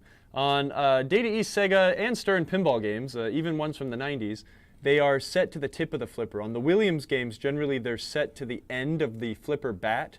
So the flippers would be installed with those resting up against the pin, and then they'd move the flipper and pound the pin in. Anyways, that is a good place to start. And what that will do is help you adjust the flipper to a point where you won't get a bunch of ball bounce between the return rail and the flipper bat. So what I'm going to do here, would you mind putting the other camera back on? Yeah. He said he did email and they took care of him. Okay, that's good. Okay, well, then I guess it's not an issue anymore, but sorry. Ugh. Whoa. Kyle doesn't normally stand on stools. I'm going to get these lined up the best I can. And then we can go in to tighten them. Sometimes you don't lose points if you have to do this twice. Sometimes when you set them like this, they will not be perfect, and you'll have to, when you play test the game, you'll notice that they're a little off. And that's totally fine, because ball hop is the worst enemy. The easiest way to make a fun pinball game suck. You don't want the ball bouncing between the ball guide and the flipper. So the reason we get these kind of tight before we do any of that is because now I can confidently set them to their correct angle and then just go in and tighten the crap out of them. If they were super loosey-goosey, we might run into them wiggling or getting out of whack or anything like that. Oh, let me pimp out another pinball show that no one pays me to pimp out. The Nashville Game Room Expo, or whatever the heck it's called now, is going on this weekend also. So if you're in Tennessee, you can go see my friend Mike Vinocour at the Tilt Amusements booth, representing Stern and a bunch of Stern pinball games. I think that James Bond might be going there too. Tilt Amusements supplied a bunch of games for the Chicago Pinball Expo. And I think that they just kind of packed a lot of those up and brought them straight to Nashville. So go say hi to Vinocour, beat him in a game of pinball because he's not good at it at all, and you'll get a prize. Just kidding. He's actually really good at pinball. Okay. So being tall is great benefit when doing this in this fashion with the playfield in the up position. Oh, definitely. Does Mike live in his car? He is at every show. He doesn't live in his car. Uncle Gary flies him out to all these shows to talk with all of you pinball fanatics, and he loves it because it's his favorite part of his job, he always tells me. He gets to talk with you guys, play games, spread the love of pinball. He's an incredible person. I am very thankful that he likes me enough to talk to me, let alone be my friend and answer phone calls from me. Okay. Ugh. Get those really tight. Those need to be tight. Don't break the bolt tight, but they need to be super tight so you do not start having the flipper rotate in the crank. But that's it. Rebuilding Data East flippers should not take you 2 hours like it took me, or an hour. This is actually really quick and easy, but that is kind of the overview. This is one of the simplest flipper rebuilds. The earlier ones are a giant pain in the butt. These later ones are quite easy. But actually, we're not done. Look at that gigantor flipper end of stroke gap on this dude. So remember, end of stroke. The switch is supposed to open at the end of the flipper's stroke, right? Generally, when we're working on mechanical end of stroke switches on games that aren't solid state flipper-wise, so basically every pinball game up until RoboCop in Addams Family. Those were the first solid state games from Williams and Data East, respectively. We want to make sure that we adjust the end of stroke switch by pushing the plunger. If there's any free play between this roll pin or this bolt, doing it like this will mask that. Pushing it like this is exactly what the flipper coil's pulling on, right? The flipper coil pulls on this ferrous plunger like that. That's exactly mimicking what the game is doing. So that's how we always want to adjust end of stroke switches. And we can see that this one is open like almost a good 1/4 inch, 2 millimeters or so. That's way too much. We need it to just kiss it and be open just a little bit at the end of stroke. So I'm going to do this like that. Use my finger. Not good. Use more finger. Try it again. That's perfect. That couldn't be any better. I'm very happy with that. Sometimes this is not a job for using a switch adjustment tool. Sometimes, seriously, just using your finger is the best way to do it. Using a switch adjuster is really good for making fine adjustments or reaching things that you don't have good access to. But there's a ton of room for me to run my finger through that. I'm going to open the switch again, and I'm going to run this kind of dull flex stone through there. And this is not abrasive. It is just abrasive enough to kind of carry the schmutz off of this switch, and that's all we're trying to do. I'm going to close it up just a butt hair more. That's a technical measurement. Awesome. Let's adjust the other one. Now again, it's like if you're working on your firepower or your whatever other old game, if this adjustment isn't perfect, you will fry your flipper coils. On this game, it'll just perform goofily. But since we're here, we want to get it right. Now what are you doing? Are you hitting the stroke backwards? Yes, I'm pushing the end of stroke switch away from the flipper, right? Because if it was closer towards the flipper coil, when this thing would hit this, it would open up much wider. I'm pushing the entire switch stack backwards because the short blade needs to make good contact with the long blade. The long blade moves. So we want these things to kind of move in unison. So then when this actuator comes out to hit the switch, it moves correctly. And that's okay. I'm just splitting hairs at this point. These switches also have really, really heavy, heavy-duty switch blades that tension it really strong because this thing gets just whammed over and over and over and over again. There's a lot of switches that are made out of thinner gauge switch blades that are a lot easier to bend, and sometimes they'll use like a heavy backing blade to kind of stop it or keep it in place, but these are really thick because they just get banged on all day. But those feel super sweet. So, good job, everybody. We did it. Now I'm like super out of breath because I was talking too much. Let's put these service rails back on.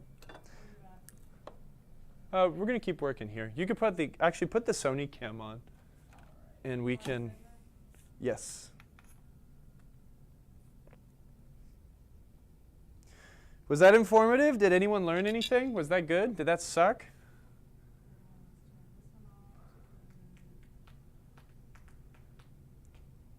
Gray Bear rules. Mike sat down with me for like 30 minutes while we were in his basement, and he was telling me all the planned rules for James Bond. And it sounds great because it's a game that I can understand.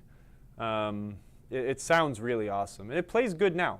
Okay, we're going to talk about James Bond in a second because I realize that I'm super lucky and I've got to play it, and some of you guys are really curious. So let's talk about that a little bit. It's an incredible game. That's right. My old mentor, when we were working on motorcycles, taught me the butt hair. That is a very, very, very technical term, and I'm sure you can gather exactly what it means. Ow. Order placed. Thanks for the tip. No problem. Thanks for joining us today, sir.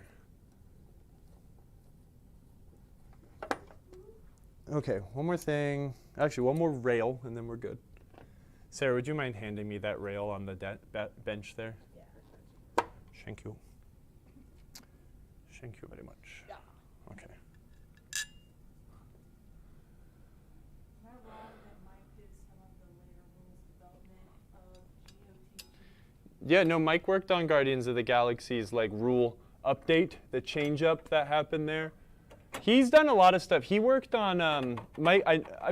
This isn't going to be a complete list because I don't remember, but I know that Mike worked really, really, really close with Lyman on Batman, and turned Batman into an incredible game with the help of his friend Lyman. Mike worked on the rework of Kiss. Mike did a lot of the a lot of the rule design on Stranger Things. Mike works really, really closely with Lonnie Ropp, who is an incredible programmer. He's been with Stern or Data East since the beginning. Lonnie Ropp actually did the rules and software for this game. But they work really close and have a great working relationship. Mike's also worked with Dwight, and it's a very collaborative environment when they're coming up with some of these rules, which is super cool. I'll keep those screws because they'll be good for something else. This coil stop is not good for anything else, so it will go straight to the trash. As much as I don't like throwing things away, some things are literal garbage. All right. Let's take a look-see at the top side. Since we are going to be talking with the brains behind Cobra Pin,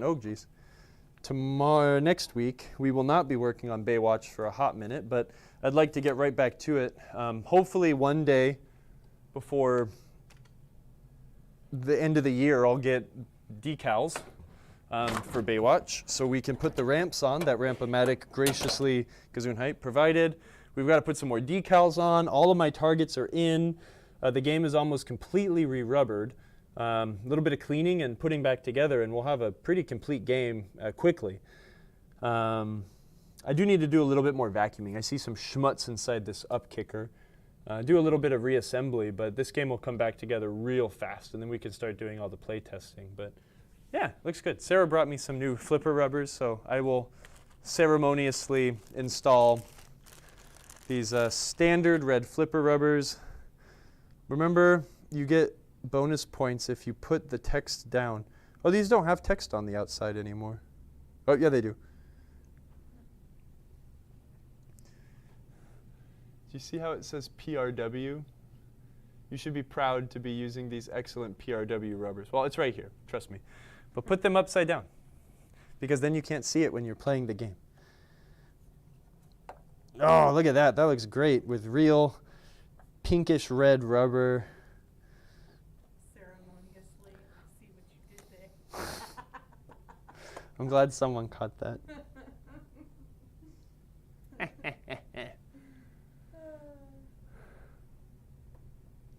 red butt hair comment? Oh my God. Jody, I'm not reading that one, but you're right, I'm sure. Maybe you have experience.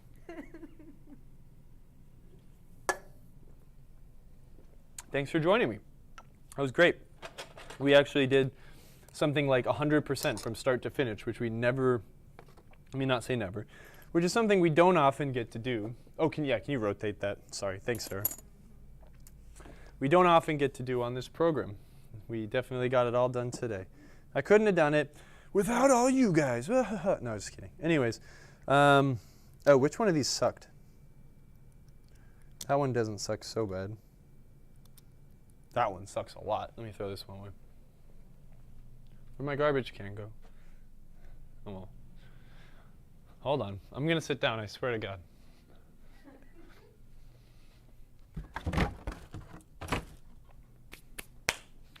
All right. So what did everybody learn?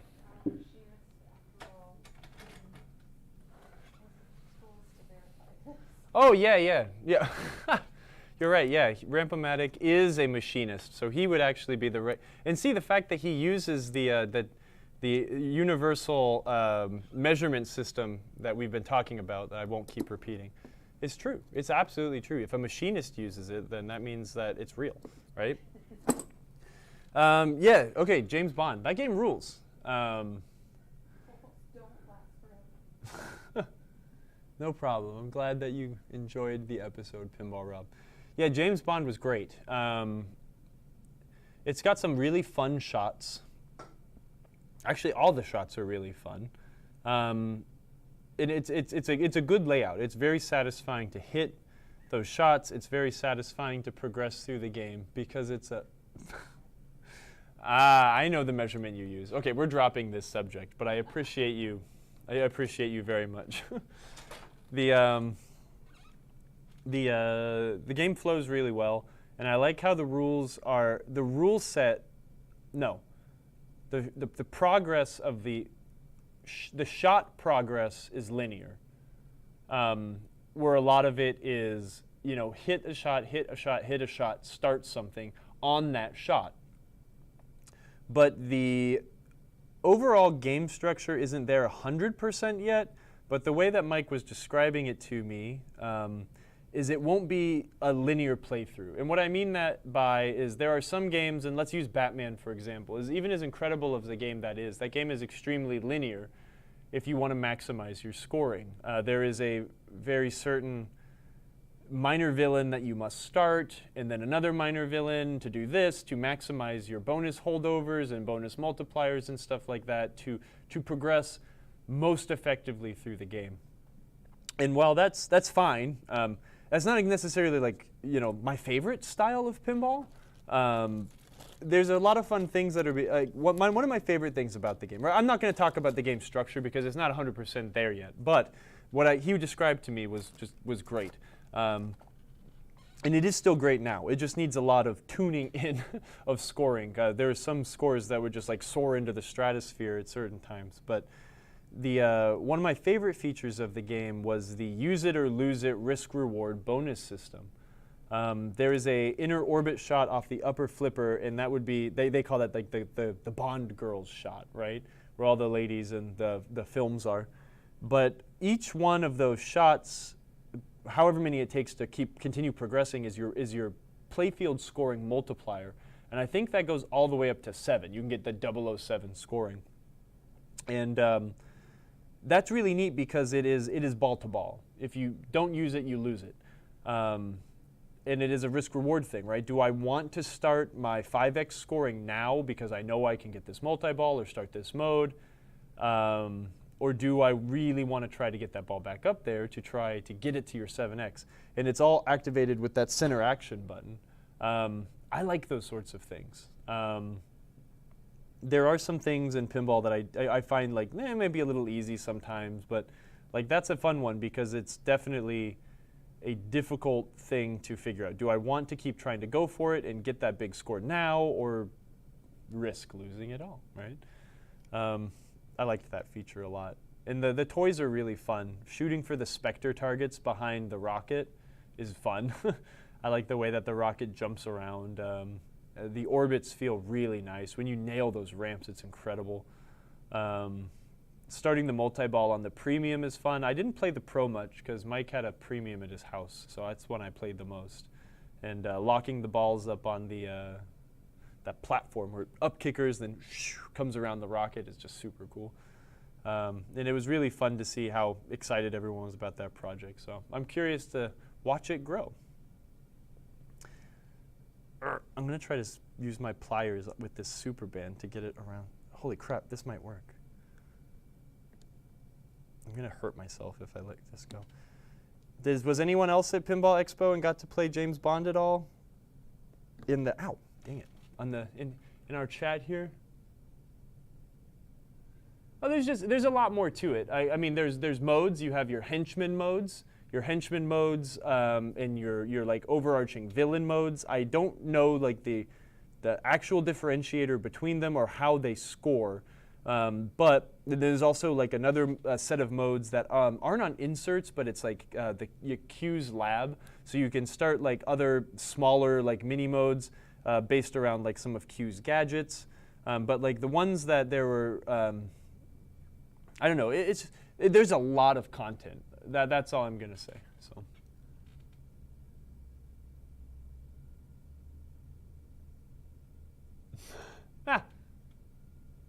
Andrew, APB Enterprises is talking about where I fell really far behind and decided that I didn't need to play anymore because consuming beer was the #1 priority. Yes, that is true. I wouldn't call it a rage quit, though. It was more just a, dang, it's time for a beer. It was fun to shoot, but it didn't get too deep into it. Yes. Well, hey, we all know that if a game isn't fun to shoot, it's not going to be a good game at the end of the day. And this game is incredibly fun to shoot. So, yeah, congratulations to George and the team. And I think this is going to be a really successful, another great game from Stern. It'll be really fun to see. I can tell you that with that cool limited edition version that they're doing, it does sound like that is a really, really good playing game. Really excited to see that and play that one day, I hope. This is going to get me hurt. Actually, my left hand is not strong enough to do that. See what I'm doing? You're stretching it? I'm trying to stretch it open with the pliers. Oh gosh, yep, that's what's gonna happen. Well, at least it didn't hit me in the face. Wait, where did it go? It's red. We should be able to find it. Oh no. Pro bono, first time chatter. Thank you. Thank you for chatting with us here. Able to play one game. The big bonus was fun to see. That's something that George does really well. I don't know if that's like a George thing but there's a lot of George Gomez games that have an incredibly satisfying bonus countdown. There was a moment like Deadpool, right? When you really blow Deadpool up and you get that bonus countdown that's just like and it like changes in pitch and like does dual tones and stuff when it gets super high. It's awesome. Yeah, okay, Roller Pinball says it went to the left. Do you know, there was a joke, like on one of the first streams I ever did, I dropped a drill bit. Really? And it was in the dark because that's when I had all the lights off for the good camera looking. And that guy's been trolling me ever since then. I know it went this way. It's by the drill bit. Hey, you didn't give me a drill bit in Chicago. I thought I was promised a drill bit.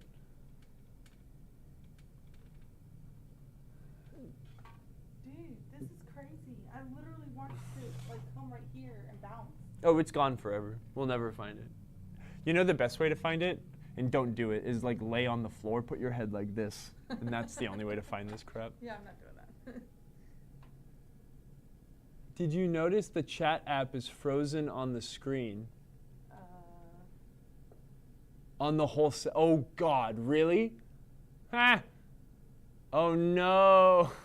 Okay, so we'll take this one off of YouTube and, is it just a is it? It's not frozen here.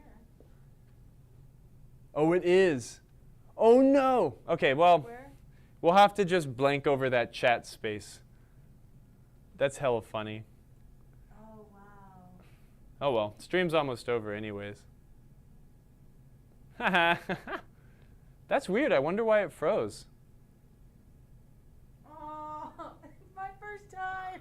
That's not your fault. It's Twitch's fault for allowing stupid BS like that on their platform. But the thing is, like, I don't want to turn on like slow chatting because, like, I like it when people are having banter, you know. But I hate spammers like that. No, it's definitely not your fault, Sarah. Don't worry. There's nothing you can do to stop that crap. I love super bands, but I hate super bands sometimes. I can't believe that we lost it.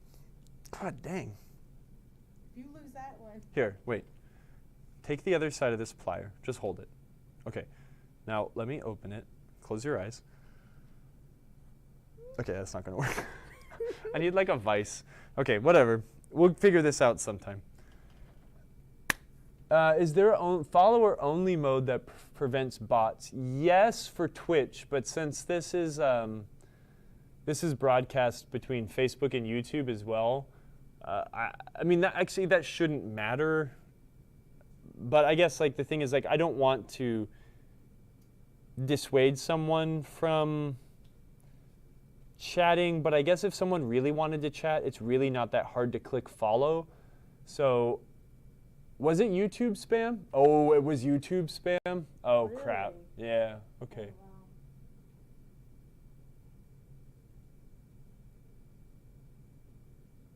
wow. Maybe we will turn Twitch to follower-only chat, because then if someone wants to chat, they have to follow us. Follower-only is pretty common. Yeah, you're right. There's no reason why we shouldn't be, so we should do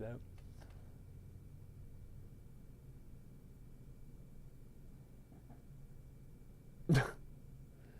I don't know about that, Tracy.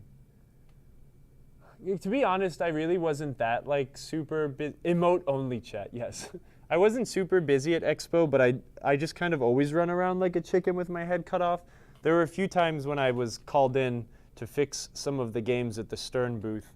So that might have been, that was a real busy time. But other than that, I mean, I was just chilling. It was a great time hanging out with Rachel and Kale from Electric Bat Arcade, and Doc from Nudge Magazine, my bestest friend Ashley Ludwig from Rochester, who got her own Walter Day trading card for being super cool. Yeah. Anyways, well, I mean, it's kind of time. Do you guys have any other ways to roast me or tell me that I'm a giant idiot? Because if not, I think it's time to go home. I want to go hang out with my cats, my wife. My best friend back in California sent me a like $3,000 computer, just paying shipping to have it shipped from California, which was not $3,000. So I'm excited to go look at that and figure out what kind of case and all this stuff I'm going to put it in. So that's kind of exciting. I'm going to be gaming on a whole new level so I can play boring map games on a really expensive computer. This is pissing me off. I'm like so close to getting it. What are you trying to do? I'm trying to stretch it out and then force this on this way. But like me stretching it this way is actually. Just don't get my face. See, the thing though is it's tough because when we stretch it, it becomes hella stiff, you know? Yeah. Try it. Nope. Wait. Just don't pinch my fingers. Yeah, I got two hands on it. It's so hard because you have to push it towards like me. Oh. Holy crap, you did it. Yay. Sort of. Now how do we get it? All right, everyone. Where there's a will, there's a way. It takes two people. Wow. I can't believe that one's gone. Here's the thing. I might just use regular. Yeah. It's just like, that's such a pain in the butt to get these suckers on. Oh, no, everyone's chatting now after. Have a great week. Bella Ghostly, I will do that. I am excited to have a rest of my week. I'm excited to go just chill with my cats, you know? Bruh, I'm serious about Houston. If you really need people to help, message. Emoto, message that guy. We need help. I just don't know if we have money. Sarah saves the day. I know, Sarah's always saving the day. I just don't know if these will stay. Well, right? It like, doesn't look really pretty with the orange. No, it looks kind of bad. So I might. No, and then that one's too tight. You need something in between. I might need to cut that one off too. Whatever. Yeah. Super bands are replaceable. These super not available orange things are not replaceable. Have a great weekend. Thank you. I will have a great weekend. It'll be great. I'm going to cut this super band off really quick and oh my God. It's so resilient, it won't even cut. Watch me put an eye out. Yeah. I might just have to use regular rubber on these rollovers because I think the super band, this one's too tight. It's kind of weird. And then the 7/16 is too big. So I think we're going to go with maybe some natural rubber or black rubber up here to make that a non-issue. Anyways, thank you, everybody. I think we had a good time. I think we all learned something. Baywatch is coming along. I'm super duper duper excited to finish this game soon. It's going to be great. We'll definitely do an after-hours stream once we get it done. I got to play a little Baywatch in Chicago, and then it broke while I was playing it. So.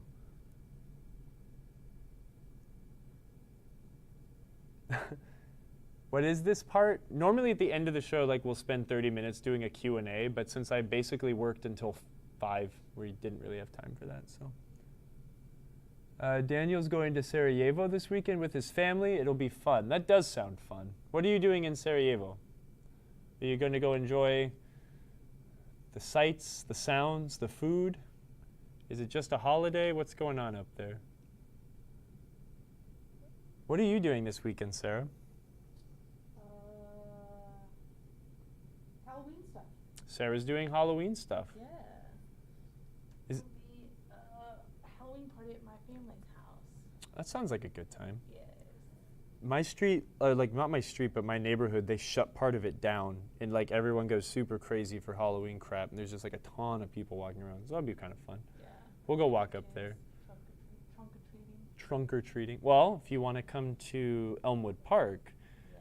that's where those rich people are, and they give away like those big candy bars. The big So, one. chill and relax. Okay, that sounds good. Has anyone here used Deoxit? I have used Deoxit before. It's all right. It's not my favorite thing in all applications, but it does a really good job of cleaning some terminals here and there. Woo! Halloween pinball party. Wow, Halloween pinball party. How lucky you are. People dressing up like pinball characters. I'm going to just dress up as a pinball. I need to go to Savannah and fix all those spooky pinball games again soon. Well, that sounds great. We need to find someone to raid. This is the last part of doing a stream. So now Sarah's an expert. So what we have to do is we like to send all of our people on Twitch over to another Twitch channel. Let me make sure that this is muted because it might. Is it muted? Unmute, yeah. Who is streaming right now? Let's see. Oh, I know who we're going to stream. A raid. The same person we raid every time. Friend of the show, friend that we saw in Chicago, Manu. I mean, I guess Deoxit is my favorite contact cleaner. I guess.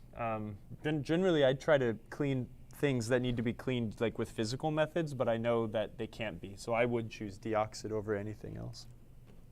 So you /raid MPT 3K, Mystery Pinball Theater 3000. We're going to queue this up. All right, we're sending all of you Twitch people over there. I'm going to get back in the camera. Thank you. I'll see you all next week. Next week, we're going to be talking with Cobra Pin. We're going to talk about hardware design, custom pinball, et cetera, et cetera. So thank you for joining, as always. Couldn't do this without you guys. If you guys didn't show up, I would not talk to nobody.